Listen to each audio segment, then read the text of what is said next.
Père, du Fils et du Saint-Esprit, c'est ça dit, bien chers fidèles, en ce 1er janvier, l'octave de la fête de Noël, nous avons contemplé le grand mystère de l'incarnation. Et ce jour de l'octave, nous contemplons par contre comme cette incarnation fait ses premiers pas vers son vrai but, la rédemption par le versement du sang. En fait, Jésus-Christ aujourd'hui, le 1er janvier, fête de la circoncision, est circoncis. Jésus-Christ verse la première fois son sang pour notre salut, pour l'expiation de nos péchés, pour l'expiation de nos péchés et pour acquérir des mérites, des grâces pour ceux qui luttent contre ces péchés, pour ceux qui combattent contre les inclinations au péché, qui sont les inclinations aux vices capitaux, pour tous ceux qui font cela dans la conscience qu'ils ne pourraient pas faire cela s'ils n'étaient pas auparavant appelés gratuitement à ce beau travail, à cette belle imitation de notre Seigneur Jésus-Christ, à cette vie de sacrifice et de mérite pour la vie éternelle. Oui, pouvoir poser un acte d'humilité, un acte de libéralité, de pureté, de bienveillance, de piété vers Dieu n'est pas possible sans que Dieu auparavant ne nous ait pas prévenus, et comme c'était en fait dans la réalité, Dieu a prévenu le genre humain. Le genre humain était tombé dans le péché. Le genre humain était éternellement séparé par Dieu. Et sans aucune initiative de la part du genre humain, mais par pure libéralité, par pur amour qui est l'essence de Dieu, Dieu s'est fait en avant et a voulu lui-même racheter, sauver le genre humain. Et c'est ainsi que l'explique Saint Paul que c'est dans la foi en notre Seigneur Jésus-Christ, que nous sommes justifiés, sans aucun mérite de notre part. Ensuite, il y a le devoir, l'obligation des mérites. Gare à ceux qui s'arrêtent à moitié chemin, comme l'a fait Luther, qui en lisant Saint Paul, il a trouvé un grand soulagement de ses angoisses pseudo-mystiques. Il a découvert que nous sommes rachetés, que nous sommes sauvés sans notre collaboration, parce que l'initiative vient de Dieu, était un don gratuit. Et il était tellement content de cela qu'il s'est arrêté là, et il disait, bon, puisque c'est comme ça, moi je n'ai plus rien à faire, au contraire, plus je pêche, plus je démontre que par moi-même je suis seulement un pécheur. Alors ça c'est blasphématoire, bien sûr. Parce qu'après avoir reconnu que nous sommes sauvés gratuitement par Dieu sans notre initiative, après il y a eu le grand devoir de l'initiative, qui est l'imitation de notre Seigneur Jésus-Christ, et puisque nous sommes incorporés en lui par le baptême, vivre sa vie à lui et l'imiter tous les jours de la vie. Alors si Saint Paul demande aujourd'hui à Tite de vivre pieusement, avec la ferveur, dans les œuvres de bien, quand il lui demande de vivre dans la sobriété, dans la chasteté, dans la soumission, dans les vies dans les œuvres de vertu, tout cela veut dire qu'il s'agit de poser des actes de vertu par lesquels en même temps on renie, on tue les œuvres de la chair, les œuvres de ce monde, les désirs impurs de ce monde, et on tue les inclinations au vice. Alors quelle est la grande leçon que nous pouvons traire de cette grande fête?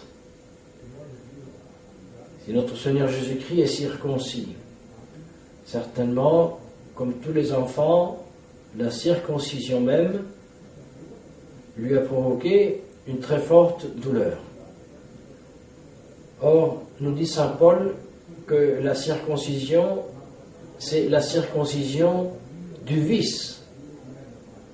Donc, nous devons conclure qu'il est impossible mourir au vice par l'œuvre de la vertu sans que cela fasse mal. Bien sûr, l'action de la vertu, poser des actes de vertu avec le temps, rend l'exercice de la vertu aussi facile et joyeux. Mais non pas pour cela la douleur de mourir au vieil Adam en nous et aux inclinations au vice ne cause pas de la douleur. Seulement que la douleur est transfigurée ensuite en joie. Mais toujours, douleur est-elle. Elle est inévitable. Donc, gare aux illusionnés qui pensent que vivre dans la religion, vivre dans le traditionnalisme, vivre dans la religion, c'est être assis devant l'écran et se réjouir de beaucoup de belles choses très belles. Certainement, ça fait partie de la chose. Et au contraire, même, appliquer l'esprit, l'âme aux choses éternelles, loin de tout souci de ce siècle, de tout souci des devoirs quotidiens, c'est absolument nécessaire et c'est d'ailleurs une œuvre de piété. C'est un des premiers devoirs, et faire cela et se contraindre d'appliquer l'esprit aux choses du ciel, c'est déjà combattre contre le vice de l'accidie, de la répugnance volontaire au devoir spirituel, bien sûr. Mais quand même, ça ne provoque pas de douleur. Ça réjouit l'âme. Mais à peine qu'on sort dans le monde quotidien de tous les jours, la plus petite parole, le geste qui manque de délicatesse de la part de notre prochain peut nous mettre dans tous nos états, peut nous mettre dans la tristesse, dans la rébellion. Un petit service demandé par un supérieur, par un conjoint, nous peut mettre hors de nous pouvons sortir fait sortir des gonds. Et c'est là que nous devons avoir la grâce, et c'est pour ça que nous devons la demander, de réagir et savoir, non, c'est le moment, le temps propice pour justement imiter notre Seigneur Jésus-Christ. Maintenant que ça fait très mal, ça veut dire que je dois faire le bien et circoncire le vice que maintenant est en train de me assaillir, quelque vice que ce soit. Et c'est la première leçon. Donc, il est impossible de pratiquer la vertu sans la douleur de la mortification. Deuxième leçon que nous voulons traire, c'est que si nous désirons tant le rétablissement du catholicisme là où maintenant règne le anticatholicisme du Concile Vatican II, nous n'avons pas oublié que comme ce désir très, très louable, et même un désir qui est un devoir de le désirer, comme il est un devoir de dénoncer ce fait, même le désir du rétablissement d'une vie civile, d'une société chrétienne fondée sur les lois de Dieu et les 10 commandements. Mais nous observons que cette société chrétienne et l'expansion du christianisme s'est fait à travers la vie de la vertu de sainteté individuelle. La sainteté incarnée, notre Seigneur Jésus-Christ. La Sainte Vierge Marie, Saint Joseph, les apôtres, les saints successeurs des apôtres, les missionnaires, les chrétiens, l'armée innombrable des martyrs des premiers siècles.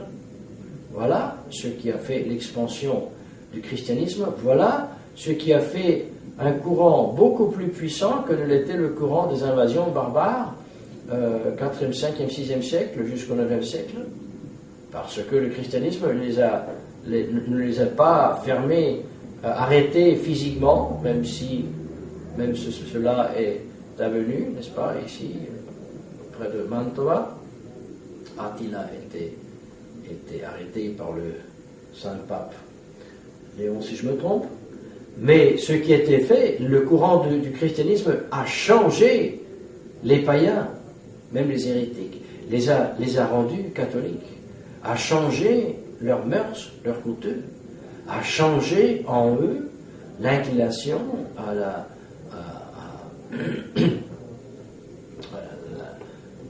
aux 7 vices capitaux.